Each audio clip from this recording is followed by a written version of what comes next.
David, let's turn to your piece for the Daily Beast entitled Jimmy Carter was actually a very good foreign policy president. And you write in part, quote, since Carter left office in 1980, the too easy, misleading, canned analysis of his life was that he was a mediocre president who became an exceptional ex-president, leading for decades by virtue of his service and lived values. It's commonplace to suggest that this was a presidency that was a footnote to history, one perhaps most notable because it ushered in the greatness of the Reagan era, and greatness is in quotes.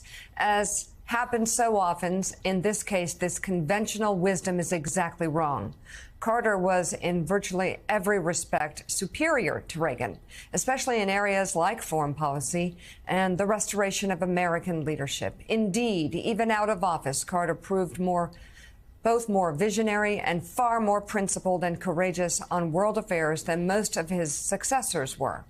Carter's presidency was imperfect, but its contributions were clear and far more significant than he was given credit for while in office. Later, as he began his famed and rightly hailed post-presidency, it became clearer and clearer as a consequence of his actions in service of the country and the world what an extraordinary leader he has been. And David, I'm a little bit biased, but I would have to agree. And I think obviously the Iran hostage crisis was a real black cloud over the presidency and one of the darkest moments for Jimmy Carter. And it did sort of help feed into that narrative. But there were unbelievable foreign policy, geostrategic mountains moved during that presidency. Yeah, absolutely. Look, Carter is a Nobel Prize winner. Carter organized the Camp David Accords, really a big breakthrough in terms of the Middle East, very tough thing to get done. He oversaw the transfer of the Panama Canal back to the region peacefully, smoothly, which was a big step forward in U.S. relations with the region. He oversaw the normalization of relations with China. He oversaw undoing the détente, the softening of relations with Russia, and actually launched a tougher policy, particularly after Afghanistan. He made big progress on moving us away from dependence on foreign oil, because that was what was pushing the economy in the wrong direction. He's the guy who put in Paul Volcker, who began to do the work to get us out of the stagflation in which we were trapped. The list goes on, and unfortunately, it's been obscured by essentially the campaign rhetoric that the Reagan campaign launched at the end of the Carter term. I don't think, though, it's a zero-sum game. I have noticed some people saying things that I agree with, that Carter had a very successful foreign policy presidency, but then saying he had a great one and Reagan's wasn't that great. I think the two could be looked at working in tandem together, much like George W. Bush and Barack Obama from September 15th, 2008 until President Obama got into office, worked together to save the economy. But let's talk about 1979 alone.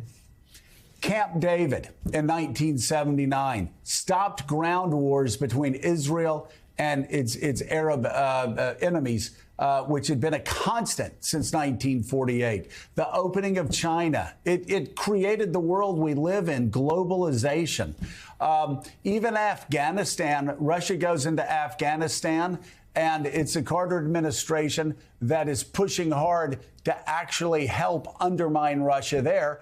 That, plus the response to what happened with Solidarity in Poland in 1980, stopping the invasion there with threats against the Soviet Union, that really precipitated the start of the downfall of the Soviet Union. That all happened in 1 year, 1979. As far as Iran goes, yes, obviously, anybody in that administration would say it was a black mark. You look more closely at it. Look at the HBO documentary, and you see how only Jimmy Carter's humanity, only his faith and humanity brought every one of those hostages home alive. And for him, that was more important than being reelected president of the United States. You can't say that about too many presidents in our history.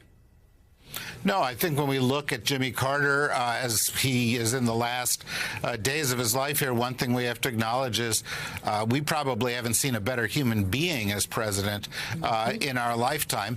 And that matters. You know, that has shown through in his,